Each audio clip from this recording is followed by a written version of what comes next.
Broadcasting live. It's America's longest running talk show on computers. It's Computer America, bringing you the biggest names in technology with guest interviews, new products, and your emails. Listen live at computeramerica.com on any device around the world. Email the show at live@computeramerica.com or find us on social media. Be sure to check out our website for contests, giveaways, show notes, live video stream, podcasts, and more. You're listening to Computer America.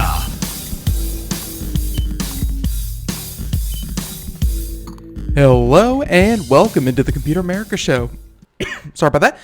We are the nation's longest running, nationally syndicated radio talk show on computers and technology. Man, what a horrible time to get a lump in your throat. But everyone, hey, welcome into the program. Hopefully you're doing well, better than me, and you are ready for some Computer America. So today on the program, we have a correspondent who is a regular here on the show.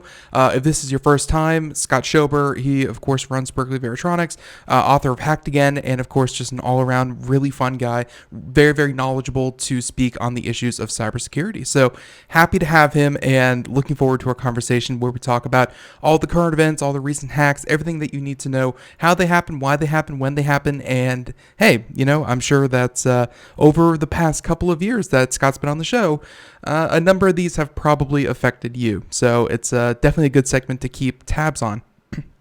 So everyone, again, welcome into the program. Let's go ahead and just get started by saying computeramerica.com. That's our website. That's where you'll find everything, including links, including articles, including a link to our guest's website, his book, all that kind of stuff. If you have any questions about today, I would recommend first going to Computer America. Also, while you're there, be sure to check out the live video portion of the show, where, of course, if you can't listen to us on the radio, streamed over the internet, and then after that, it's on podcast. And last but not least, check out some of our reviews. We have some recent ones, and I'm trying to think when we're going to post our next review, and that might be about in a week or two. So I'll, of course, let everyone know when we have new content up about that. Now, everyone, okay, rocky start to the beginning, but I think we made it through it. Why don't we go ahead and bring on our guests and get started with our topics, because we have a lot of them, and, I like it better this way than the other way, where we don't get to everything, keeps the show flowing very nicely, and it's a lot of fun. So everyone, help me welcome onto the show, once again, Mr. Scott Schober. Scott, how you doing? Welcome back onto Computer America. Hey, doing great there, Ben. Great to be on. Great to be back with you.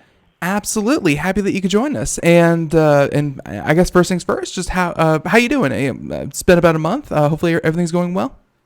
Yeah, everything's going great, and just keeping ever so busy in the world of cyber. So a lot of exciting things going on. I like to hear that. So let's go ahead and let you introduce yourself. If I kind of mentioned that you were an author. You, of course, CEO of Berkeley Veritronics. But just why do you enjoy coming on Computer America to talk about hacking and technology? What's the appeal there? Well, I think the fun is that every single time we always have a great discussion, and there's always something new. The latest breach, latest hack, and always something to learn, and nice to bounce ideas and discussion across one another, and hopefully your audience can benefit and learn ways to keep safe and protect their money, protect their computers, protect their identity, you name it. Oh, hey, perfect answer. So why don't we go ahead and start bouncing those stories off one another, and you sent over a list of them after the program. We're going to have them all up on the website.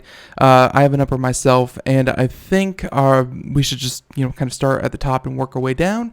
But this is something that I know we've talked about this on when we had our CGI expert. We have a correspondent who works in Hollywood and that kind of thing, and he, he's very up to date on the capabilities of CGI and the like. So, I know that we've talked about this kind of thing on there. I don't know if you and I have talked about deepfake on our segment. So let's talk about this, and if you could give us a bit of background, and then we can get into the story about Mark Zuckerberg. Yeah, exactly. I think deepfakes is kind of a hot topic right now because it spans a lot of different things from technology companies, but bringing in artificial Imagine this for us. Yeah. And it's helping us appreciate where the future is going. And that's the part that's probably the most exciting, seeing what can be controlled, what can be manipulated from the standpoint of voice and graphics, and bringing that all together. And it ties in nicely with a lot of the fake news that we often hear in the media, and you could kind of get a sense of where we are going in the future is probably having algorithms that will determine, hey, was this real? Was this live? Was this an actual broadcast? Is this fake news? Was this manipulated? So it kind of opens up a whole new business segment, I think, for monitoring credibility from what's reported on. And it has the power to do a lot of things and change people's influence, I think, in many different directions. So I thought this one was kind of funny. And then it's ironic that I launched a video for my series today on what keeps you up at night, and I had a guest, a cybersecurity expert, Tricia Howard, on there.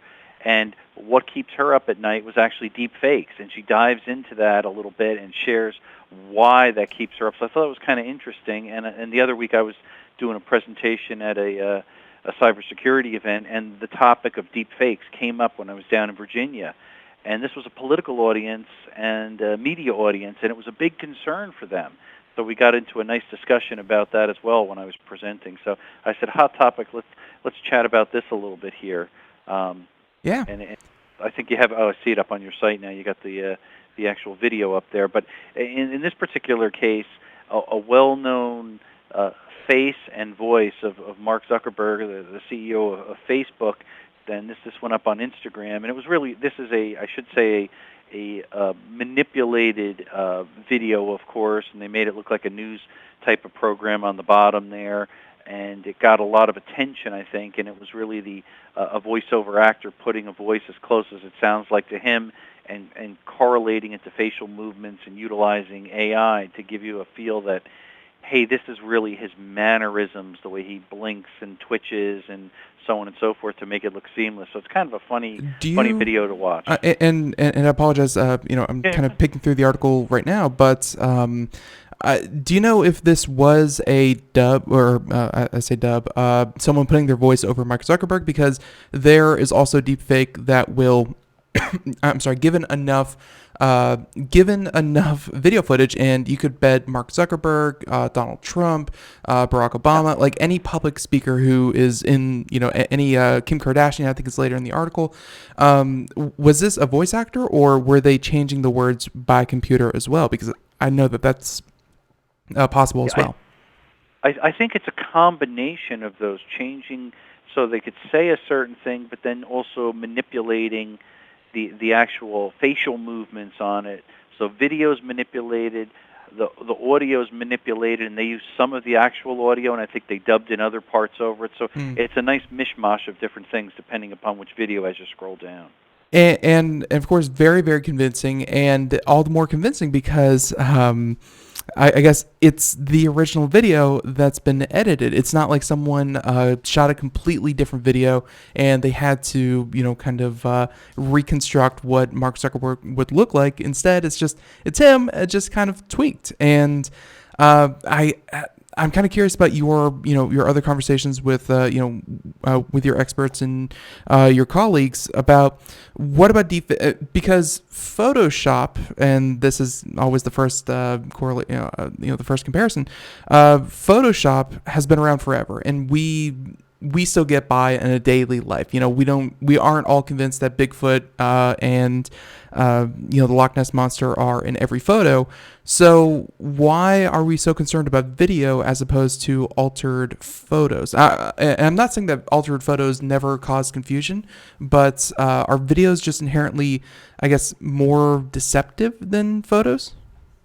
Yeah, that's a great question, and it's funny because it gave me a flashback when I was attending graduate studies at NYU many moons ago in New York City and Manhattan, and we went and we took a tour. It was a media course I was taking. I took a tour, and it was for Time magazine at the time, and they showed us the cover, and it was somebody throwing a pitch with a baseball, and they said, watch what we could do, and they showed how they could move it outside the strike zone, and it blew my mind. Mm-hmm. I said, wow, they can actually alter things, and now we're talking, that was decades ago. Now, the big difference is we're all glued to video. More people watch YouTube than anything else. We're glued to it. We're glued to our mobile phones.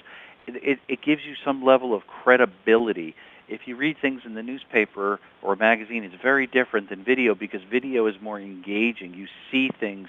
You can read tells on someone's face. Are they lying? Are they sincere?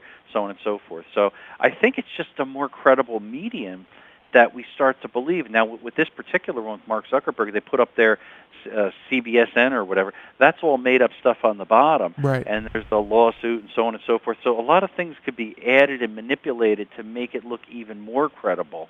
And that's what I think is so powerful. And they could launch it out on the Internet. You don't have to have a broadcasting license and put it out on prime time. You just push it out on the Internet, and suddenly it goes viral. You got millions of people believing something that's crazy. Yeah, and really it kind of works to its benefit that if you create something that is insightful enough, if you say that someone was attacked, if something happened, then that will obviously kind of lead to it going viral because that's big news. Although it could be completely fabricated. I did see here, in the article that you linked from Vice that they had another one with House Speaker Nancy Pelosi, and they edited that one as well. And Facebook decided to, instead of deleting it, and I guess this has to do with free speech. I'm not 100% positive, but even you could say it's a work of fiction, and it's someone's art form, it's someone's someone's creation, so you could have grounds there. But instead of deleting it, they simply made it less visible. And I thought that was an interesting way to handle the situation, is that, instead of putting a big sticker on it that said edited video or something like that, they simply just showed it to less people, which I'm not sure if that's really effective because, like you said, things go viral. People share video with each other. They don't wait until Facebook shows them the viral stuff. Yeah, it's amazing. And I think with all these new mediums that are coming out that people are getting addicted to, it's not just watching it now on the Internet, on YouTube, but in this particular case, they push it out the channel of Instagram or another social media outlet that's got billions of users that are constantly pulling in this information. And it only may take a minute or two for somebody to watch it, and then it's gone, but it actually sculpts or crafts it to the point where they start to change people's opinion or reviews of something so strong because a lot of it is manipulated. So it's a big concern, and I think it's going to get a lot scarier as we get on. And is it real or is it fake? That's what we're going to be asking ourselves going forward. It's and at the same time, we've been dealing with this same situation for the past 10, 15, 20, 30, however long video's been around, because you can even, take things out of context, which I think do the exact same thing, but this is taking it a step further where you are not just removing a quote from context, but actually changing the words itself. And that's kind of the new ground. And like you said, it's a more trusted medium. I'm wondering how long that will last, because something like this wasn't possible, 3-4 years ago, and now it completely is. So I will say that it's not all bad news. I mean, the technology that allows people to do this, to change the words in Mark Zuckerberg's mouth. I have seen similar technology used to take a single photo of, let's say, someone famous or a piece of artwork, and the same technology is able to animate a famous photo or an author, something like that. And I think there was one where they were actually able to, I guess, kind of create video thanks to recorded audio of like Thomas Edison or something like that, and someone was able to make a full-fledged video of Thomas Edison, and that's cool. Things like that are cool, but it's not all scary, but it's going to get scary. Yeah, and I think the other side of the coin is all of these platforms that host content, and your LinkedIn, your YouTube, Facebook, Instagram, so on and so forth. Right. They're developing algorithms to now measure and determine if something posted is real or if something's fake. So it's changing their business model as well, because they don't want consumers being disgusted, saying, "Look at all this junk that's out there. It's not real. It isn't," back and forth, and they lose credibility, which in turn means they lose ad dollars. So they have to be careful.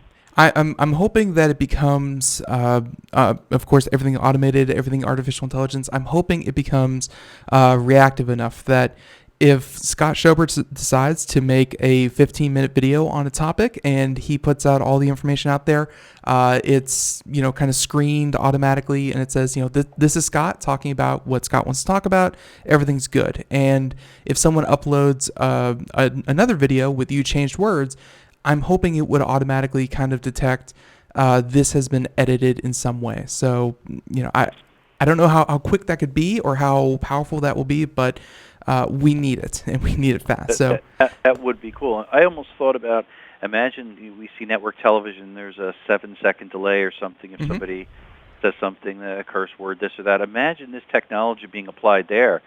Somebody loses it and automatically goes in, modifies their lips, takes out the bad word and softens it with something more pleasant, and allows them to not lose their ratings or something else. It can be manipulated that way. And I actually gave that example a couple of days ago when I lately touched on another a similar topic where whenever you have, let's say, movies that go to cable television, and Samuel L. Jackson was on Snakes on a Plane or something like that, or that movie, and it's one of the most well-known instances of this, where he says a word that we can't say here on the air, but on television, it was edited to, I want these Monday to Friday snakes off my plane.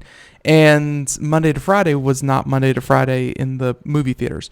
But the lips of Samuel L. Jackson still mouth the bad word. So maybe something like that in Hollywood is coming as well. I completely see that. Could be. So there's deepfakes, and there's a whole nother side of deepfake that we didn't talk about when it comes to not so well. I should say adult video content, but that's a whole nother issue that I don't think we want to get into right now. I do want to get into this next issue, and that has to do with hackers, and kind of a favorite topic here on the show, and hackers looking to the heavens. You have it here, cybersecurityventures.com, and why cybercriminals are looking into satellites. And I've never heard of this because I guess I just assumed that satellites were so well controlled. It's a very expensive piece of equipment. It took a lot of money to get it up there, I assume. I assume that they were, very heavily guarded. So what's this article? Yeah, this is a little piece that I just started doing some research on, and I was curious how vulnerable are satellites. And the more I started doing research on it, like you mentioned, it didn't really cross my mind, and not many people talked about it. So I actually wrote this article and submitted to Cybersecurity Ventures there. I'm a contributor, and they just posted this up, which I was wonderful to see. And I got some great feedback from some people already. But the gist of the article really helps, hopefully, the reader to appreciate. A number of years ago, the cost to launch a satellite, build one and launch it, was somewhere in the neighborhood of $400+ million. So you're talking almost $500 million to get one of these birds up in the air. Now with the advent of SpaceX, Tesla, and all these other companies that have entered the space race, it's dropped down to about $57 million on average. What a bargain. Yeah, which is really a kind of a bargain to launch a satellite versus what you could get. And what a lot of these companies are doing is putting up satellites, and that's going to be the next generation of Internet access for us, is really from low-orbit satellites. All of that being said, the question is, how secure are them? Problem is, it takes a number of years to build a satellite and get it up there, so the encryption and the technology for a satellite that's launching today was designed a few years ago, which means it's likely that it's already got built-in vulnerabilities and weaknesses there that hackers can easily exploit. And if they were to hack a satellite, to jam a satellite, intercept signals, and cause havoc, it's an expensive, catastrophic type of hack. And that's what the big concern is that really stood out in my mind, and how much physical satellites are just out there. Tens of thousands are floating around space. It's a wonderful area for hackers to think about, to the heavens, to try to exploit. Scott, are you telling me that hackers will do something simply for the clout, to say that they've actually done something? That, there may not be a financial benefit to brick a satellite, but there may be some kind of social benefit to it? Yeah, absolutely. It gives you a hacker badge, if it were. Imagine if you were somebody to walk into a Black Hat or DEF CON and say, hey, I just hacked the Hubble telescope or this or that. I mean, you instantly get fame and fortune overnight, and that's what a lot of these guys are looking for, the big ego boost. I can completely see that. And of course, I do like the fact that you included SpaceX, and I had not heard about Amazon's Project Kuiper doing this as well. But tens of thousands of satellites are going to be going up into space in low Earth orbit here soon. That, I guess, depending on what we talk about, everyone's going to be connected at all times to the internet. That's, I guess, kind of the goal in the next 10, 15 years for, some of these private companies. Maybe it's all about ad revenue. Maybe, being able to be in the middle of the Mojave Desert and still watch, an ad is really YouTube's end game. But there's going to be a lot of satellites, and I think just like the beginning of the Internet of Things that we saw a couple years ago, security is always an afterthought. It's capability and what can you do, and then security is like, oh wait, we might actually want to keep some people out of this stuff. Yeah, and I think when we think of satellites right now, most of us probably in our mind instantly gravitate toward GPS apps that help us with navigation, and that's certainly the future. But I think satellites are going to provide so much more. As you mentioned there, internet access, so no matter where you are on the planet, you could instantly download a movie. Mm-hmm. It's going to be tied very closely into some of the fifth-generation technologies, the 5G that we're hearing about, where you've got data rates that are 100 times faster. And it's going to be tied into to a lot of things like air traffic, cars and commuting when these vehicles become autonomous. So hackers that are hacking into satellites are not just taking the bird out of the space. They're affecting everything down here on Earth because we're going to be so dependent upon those satellites up there. So they need to make sure that they are secure.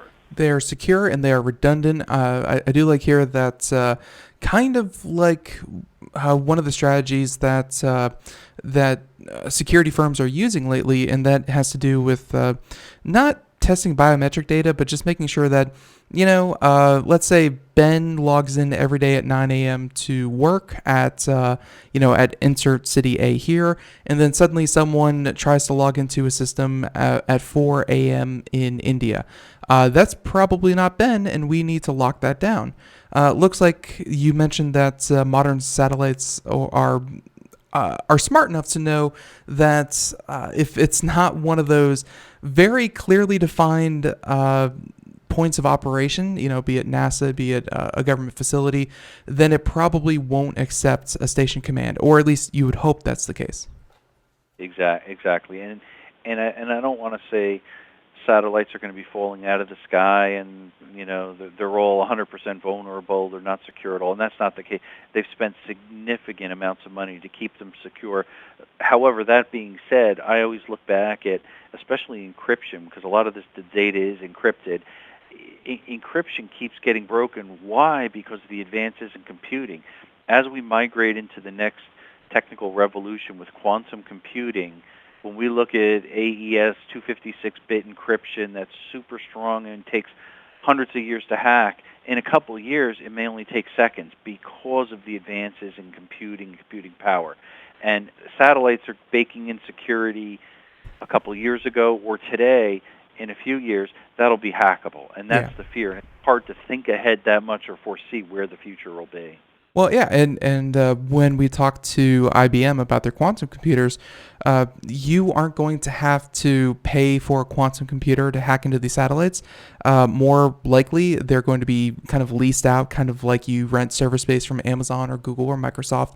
You would rent out processing power, or processing time, I should say, from a quantum computer. So, hey, it's going to be completely feasible that anyone can break AES 256. That's going to be that's not going to be the gold standard anymore. So you're right. I thank you for another fear. I did not think about satellites, and I completely think you're right that it's not about satellites falling on your head or any kind of targeted attacks like that. It's more like, we like those things staying where they are and doing the job that they're designed to. We just don't want them to stop doing that job. So, makes sense. Okay. We have time to introduce our next topic. We may have to go to break, but we can at least get started here. And as much as I want to get into the 2,200 patient data breach, I think actually, you know what? Let's save all the data breaches. We're going to do that, and then we'll come back. I have many more stories myself, but let's talk about WordPress. Not to invite any bad mojo here, but Computer America runs on WordPress, as does I don't know the numbers, but probably a fair majority of websites on the internet run WordPress. It's very, very popular. It's just so many targets, I guess, kind of like hacking a personal computer, a Windows OS. You have a lot of targets. So you have an article here, 13 reasons why WordPress hacks are successful, and I'm going to be taking notes. So what grabbed you about this article? Well, just as you mentioned, for Computer America uses WordPress. For my company, bvsystems.com, and then my own personal website for cybersecurity, scottschober.com, are both WordPress sites.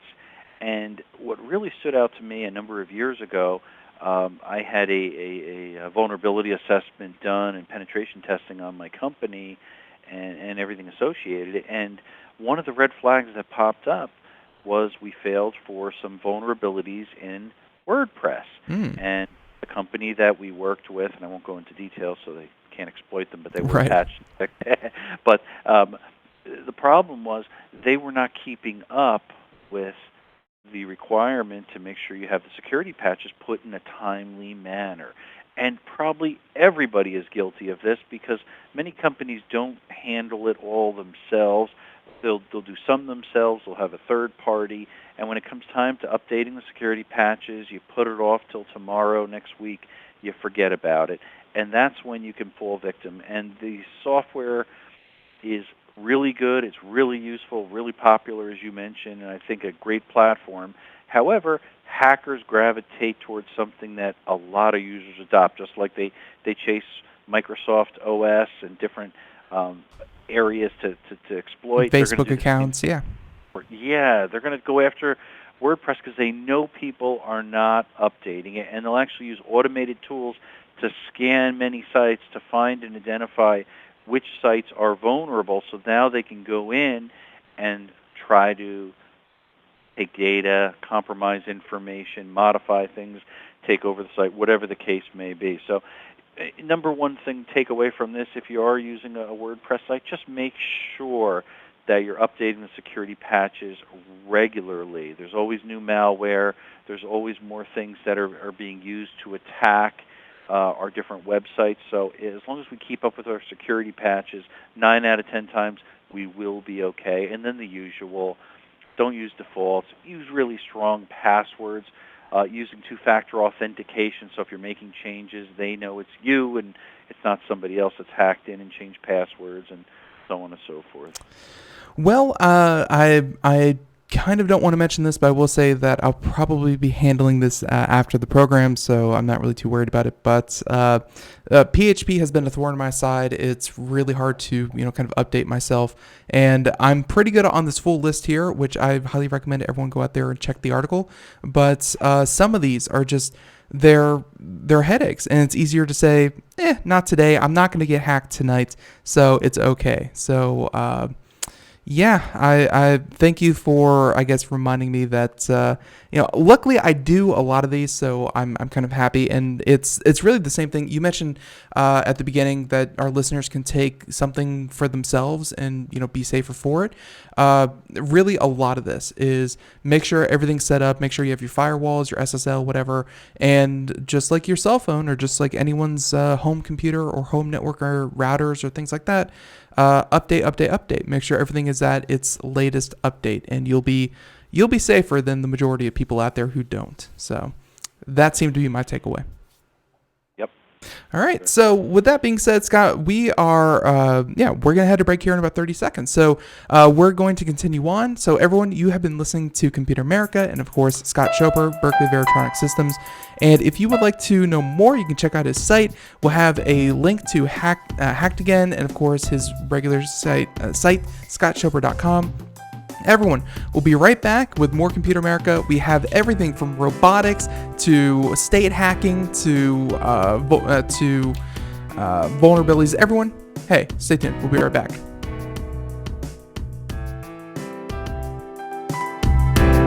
Greece is cheap. But the airfare costs a fortune. Paris? Not much closer, and again, airfare... What about Puerto Vallarta? Let's face it, flying anywhere is just too expensive. Wait, what's this? Low-cost airlines. With one call to low-cost airlines, you'll drastically slash your travel costs. We're talking insanely low airline prices to any of your favorite destinations. Where would you like to go? London, Rome, Costa Rica, Australia? Wow, that's cheap. So why wait? Call now to learn how crazy cheap it is to fly anywhere in the U.S. or international. Our prices are so low, we can't publish them. The only way to get them is to call to instantly hear the most amazing best deals on airline travel. It's that easy. So call now and start packing. 800-215-4461. 800-215-4461. 800-215-4461. That's 800-215-4461. We are all Brother Wolf. 10 years ago, a group of locals banded together to create positive change. We took animals into our homes, held adoption events at local retailers, and talked to the community about our mission to help build a no-kill Asheville. A decade later, we have achieved so many victories for animals in need. There's been so much progress, yet there's still so much to do. As part of our year-long celebration, we encourage you to become a member of our special Compassionate Circle program. With a monthly donation of $10 or more, you will have behind-the-scenes access to the work we are doing at Brother Wolf. Our goal is to reach 1,000 members because we receive no government funding. Working together, we can help build and sustain no-kill communities. Learn more at compassionatecircle.bwar.org. We are a 501c3 tax-deductible organization.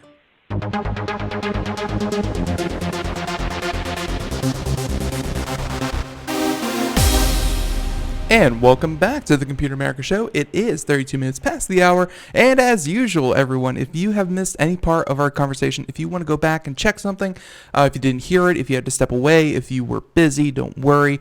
Even though our live show is done, we can, of course, introduce you to the podcast, which is today's show in its entirety, rebroadcast wherever podcasts are heard. So Apple, Google Play, iHeartRadio, so on and so forth. Check it out there. It should pop right up. So everyone, we continue on. Scott Schober, and it's been a very, very fun conversation so far. WordPress, WordPress behind us. We're now going to go ahead. Scott, there's a ton of data breaches that we should definitely talk about.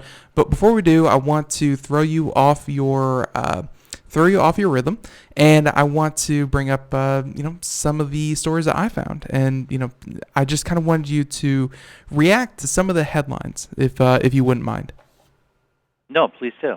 All right, so I think that our first one that we're going to do is let's go ahead and do this one. So obviously we talk about security here a lot. This is a different yet similar kind of security. I wanted your impression. This is from VentureBeat and Cobalt Robotics. If you haven't heard of them, don't worry. They are more business-to-business oriented, so we don't blame you whatsoever.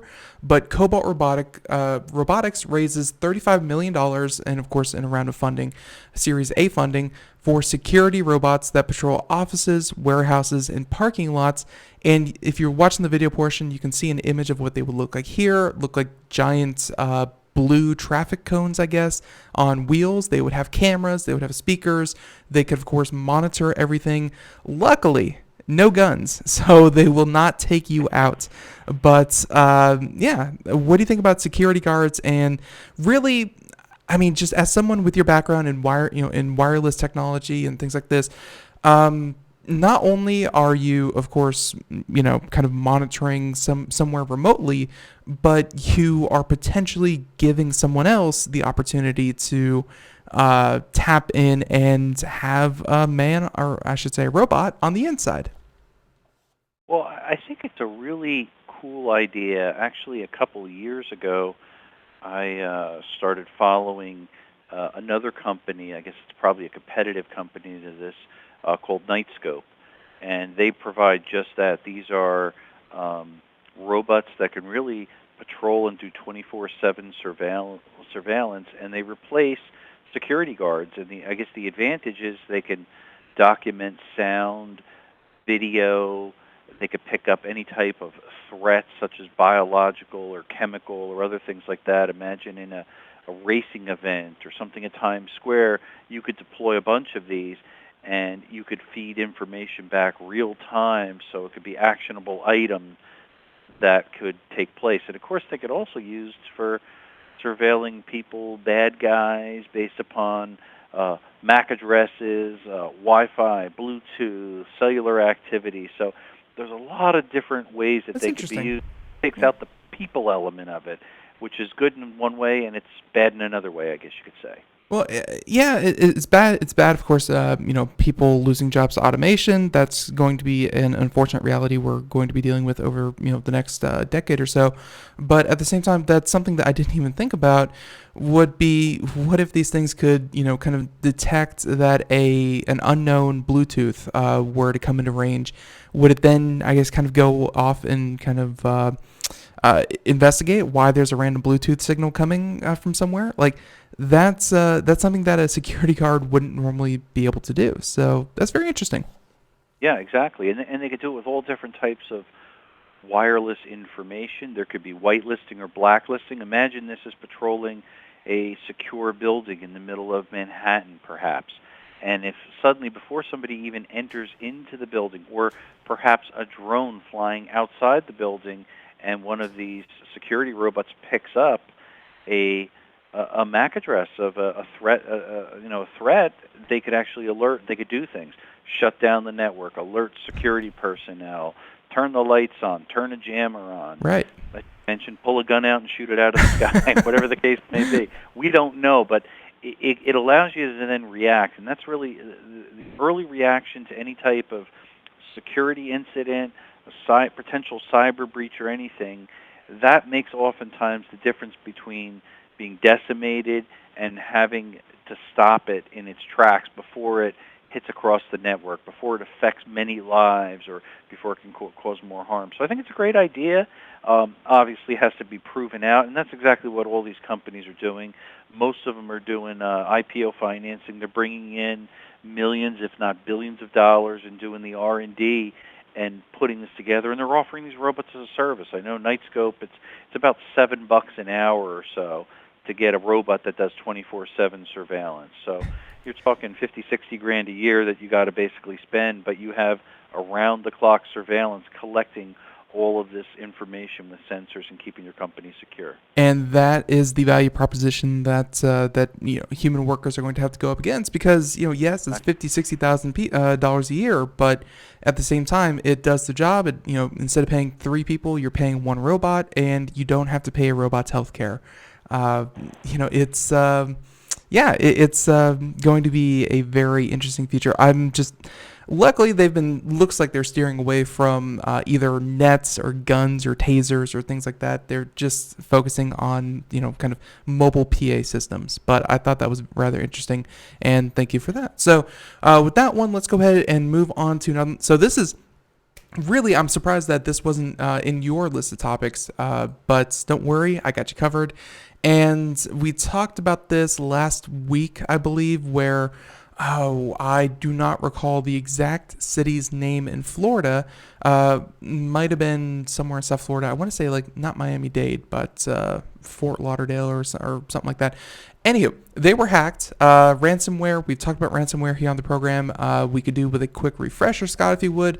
But how does this make you feel that a second U.S. town pays up the ransom to hackers, where it's not just, yes, these cities are being knocked offline due to ransomware, but now they're starting to pay a lot of money to get them back? It's a little troubling, and actually interesting. I think, are you referring to the one that was the city of Riviera Beach? Riviera Beach. Yes, thank you. Yes. Yeah.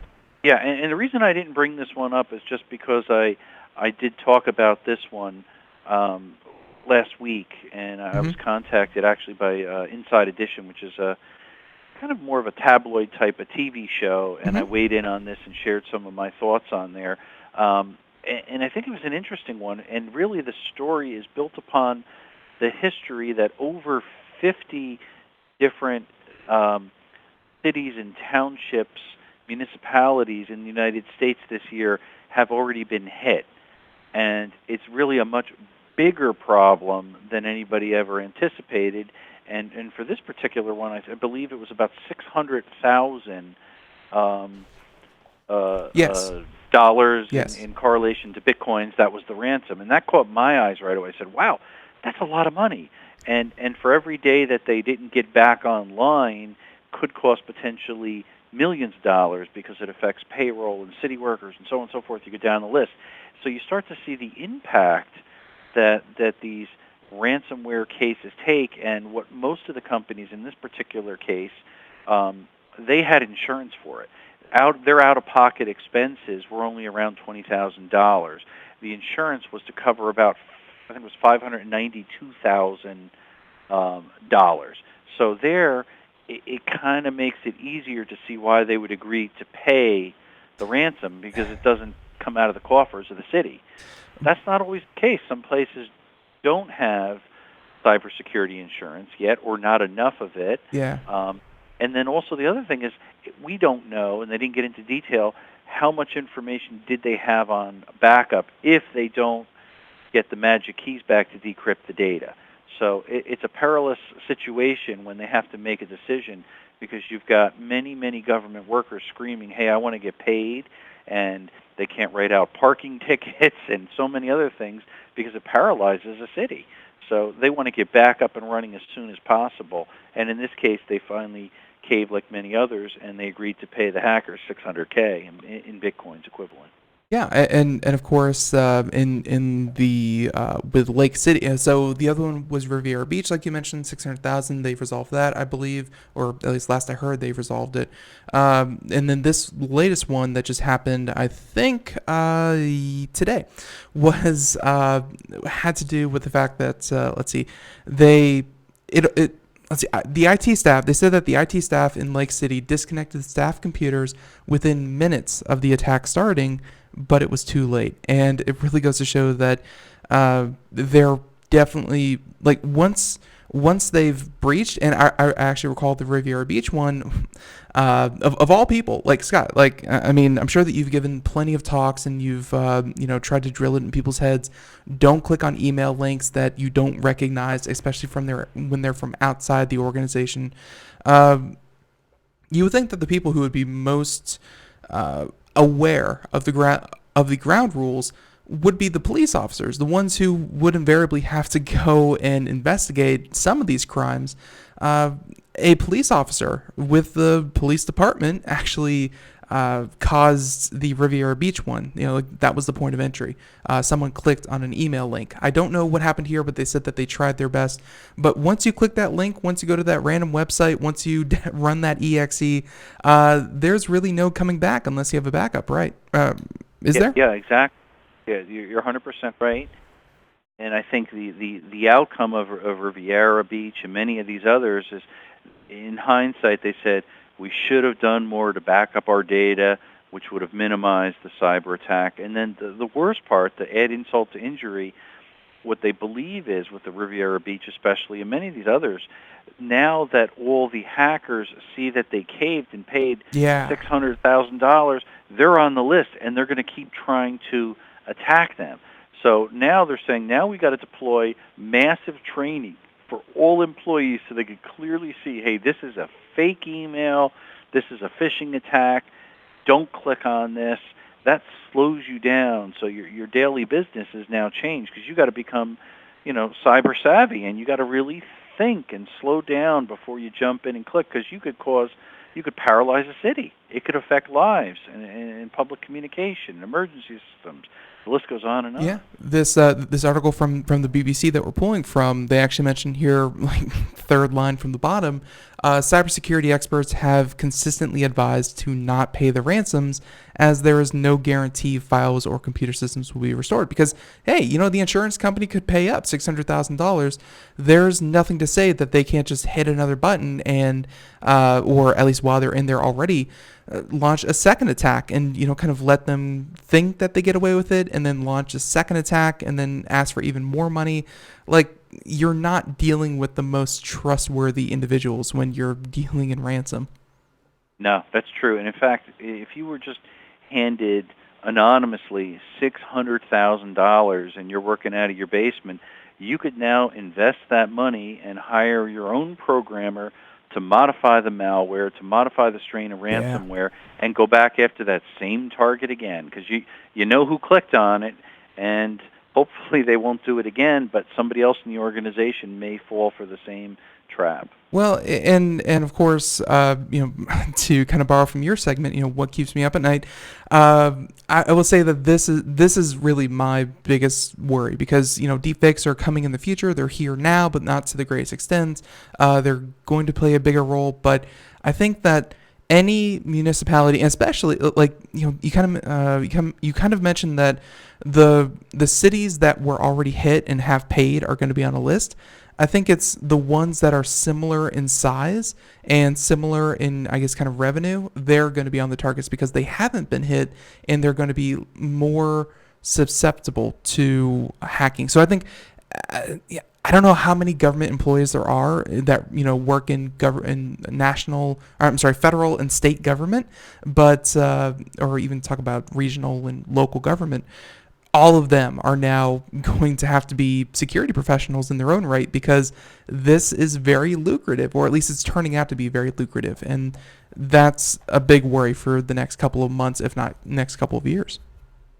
Yeah, it is. And I think it's hard for us to really foresee how this is going to play out, but I think there's so many targets for the hackers now to prey on that what's going to start happening is that the hacking business is going to now grow. I don't know how many hackers there are out there. It's hard to quantify it, but if you see how easy it is for somebody to make money, you don't hear any of these reports about who the hacker is that they caught or hackers and that they're being prosecuted. It's very rare. And I think that lures in bad guys that are maybe good guys now and saying, geez, I'm busting my butt to make X number of dollars. I could be a hacker and pull in $500,000 overnight. Geez, what choice are many of these people going to do? That's the sad part. Yeah, it's and of course more people will be, well, like you said, drawn to the profession. So, we're going to go ahead and transition from that. But that is, you mentioned 50 to 60, I think, earlier in that report. Municipalities have been attacked in some form, and I'll be honest, I do this every single day. I read the headlines. I only can think off the top of my head of maybe 5 or 6 in the past couple of months or this year. To hear that there's 10 times that, man, that's very, very scary. So with that being said, we're going to do one more story from kind of my back pocket, and then we're going to, in the last 10 minutes of the show or so, breeze through the all the data breaches and try to at least keep people aware of what happened. But this was kind of funny. I know that you work, of course, with wireless communication technology, and we talked about satellites and the unfortunate instances if, for any reason, satellites were hacked or things like that, things can go awry. Well, this article just kind of highlights real quick that it doesn't take much for people to, be tricked by technology. And this is an article from CNN. Nearly 100 drivers followed a Google Maps detour and ended up stuck in an empty field.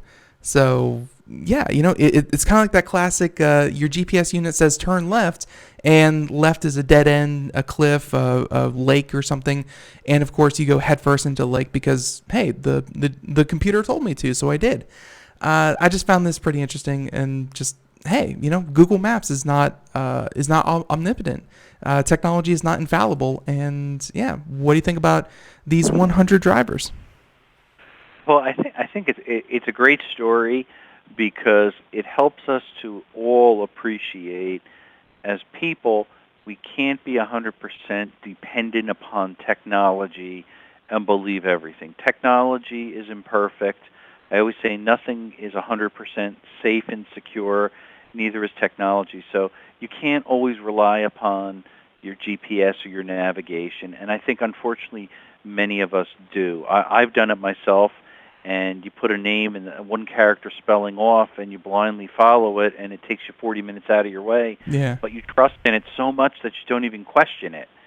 And that's dangerous because we're a lot smarter than that, I think, as people, and we need to take our time and question things, double-check things. I actually use 2 mapping apps on my phone, and I like to double-check it because I've been burned so many times running from here to New York City for an interview, and if it's a different location or this or that, or the driver picks me up and they route a different way, I'd like to know where I'm going at all times and make sure I get there on time. So can't trust all of the different applications that are out there anymore. Yeah, there's. I actually recall my parents were trying to drive from from North Carolina down to Florida, and just one mistake, they accidentally hit avoid interstates.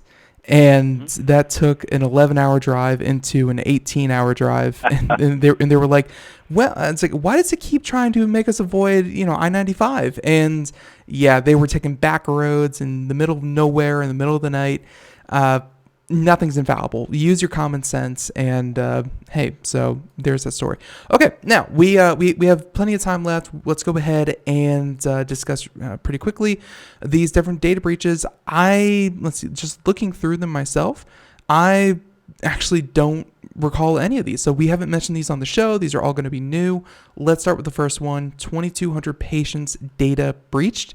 Franciscan Health investigation. So that's a lot. What happened? Well, in this one here, I thought it was interesting because it was really a former employee that had access to the information. This was protected information inside of the company of 2,200 patients, and they had no reason, as the article mentions, to snoop around. They had no business reasons to snoop around with all this information, and the amount of information they saw that they had access to was patient names, addresses, emails, date of birth, phone numbers, gender, race, ethnicity, the back end of the Social Security number, last 4 digits, which is very scary, medical records, physician information, diagnosis, medical conditions, results for lab results, so on and so forth, driver license number. So basically a lot of personal information that if somebody was going to put together medical fraud, identity theft, they could get hundreds of dollars for that. So that could relate in a lot of money if they sold that on the dark web. And I think the whole thing is very scary. All of those people were contacted, which was smart. They were clean on it and said, hey, here's what we believe could have been compromised. They got 2 years of identity theft protection at no cost because these poor people are going to be panicking now. So we see how as things breach notification and identity theft protection, that keeps expanding, and they're giving away more things because people are nervous. I got a panic phone call from a close friend today that had their debit card compromised, and they said, hey, I read your book, Scott. I did the following things just as you say to do, but now I want to dig in deeper and find out what the heck happened.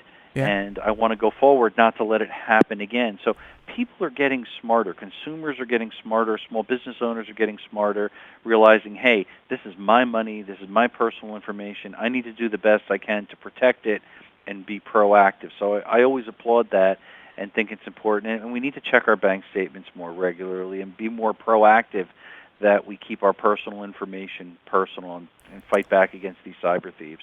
If the events of Equifax didn't make you look at your bank statements on the monthly at the very least, then I'm not sure what will. But it's always good advice, and everyone should be doing that as well. So I sorry to hear about your about your acquaintance's card. Hopefully everything's turned out okay there, and everyone here. I actually heard another story like this, but it was police officers who were, I guess, bullying another one of the police officers. Anyways, they illegally accessed the DMV records because I guess police have access to that, and they were looking up her private information through their work as police officers. It just goes to show that hey, no matter how good your auditing policy is, that they mentioned here, or your business practices are, one of your biggest weaknesses is always going to be humans. You can't take them out of the equation, and they're the ones who are going to mess up, click a wrong link, either look at it themselves. Humans are, I guess, Scott, what gives you job security. Yeah, it unfortunately keeps the phone ringing and helps us to design and sell a lot of security products, and it's going to continue on until we can get ahead of this. And unfortunately, it's still a losing battle, which I hate to say, but it's reality. The hackers are still one step ahead. Right. So now, with that being said, let's just running a little tight on time here. So let's go ahead and switch over real quick to Human Services contacting another 645,000 people affected by a data breach. Just real quick, just run us through the details of how 645,000 people lost their information and what did they lose? Yeah, and this is another one, again, it's one that wasn't in the main headlines as much as some of these other data breaches, but I thought it was interesting. This goes back to Oregon Department of Human Services. They did investigation, and they hired a private company, ID Experts, and as they dug in deeper, they found more and more things that were actually compromised in personal information and the usual date of birth, names, addresses, case numbers, lots of information. And what was the culprit? As usual, and again, the red flags go up, phishing attempt, and somebody clicked on a phishing email. They're so effective. I always bring up the stat, over 80,000 people each and every day click on a phishing email attack and fall victim. So 80,000 people every single day. That's why these things are so effective.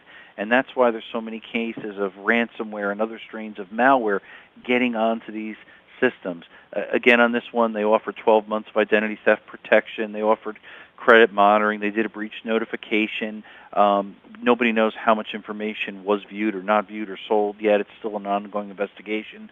But they did have, I think, up to $1 million of insurance to help offset some of these and defray some of the costs for this, which, again, it brings up the topic about if you're a small business owner, ask yourself the question, do I have cybersecurity insurance, and do I understand what all of the information is that I have to now do to be secure and secure my company and secure my vendor files, and do I understand all the other exceptions and clauses if I don't do this thing? So basically what's covered and what's not covered. That's a conversation everybody needs to have within their company.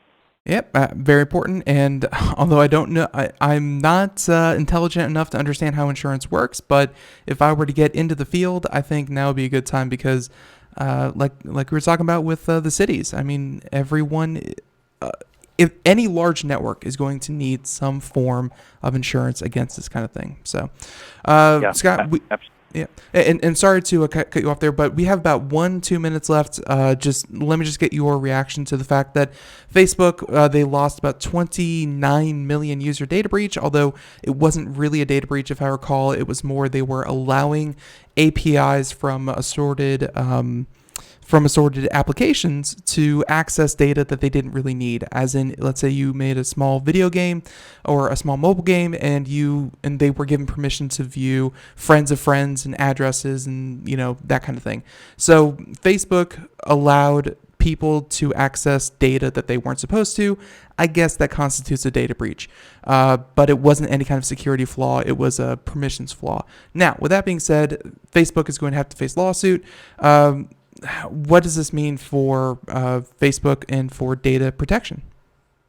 I think what this does is really, and what this stood out to me, is it kind of draws a line in the sand and saying, hey, if you are a technology company, a media company, whatever it is, and you hold people's data and private information, the onus goes on you to protect that information, and it tells you that Facebook's got to do a better job protecting people's information, or they're going to pay at the pocket, and that's what's starting to happen. People are going after them because they're not doing a great job, and they cover up too many things. So it's going to hurt them in the long run. Yeah, which I think is completely fine. You know, if someone messes up, someone has to take responsibility for that. And hey, why not Facebook?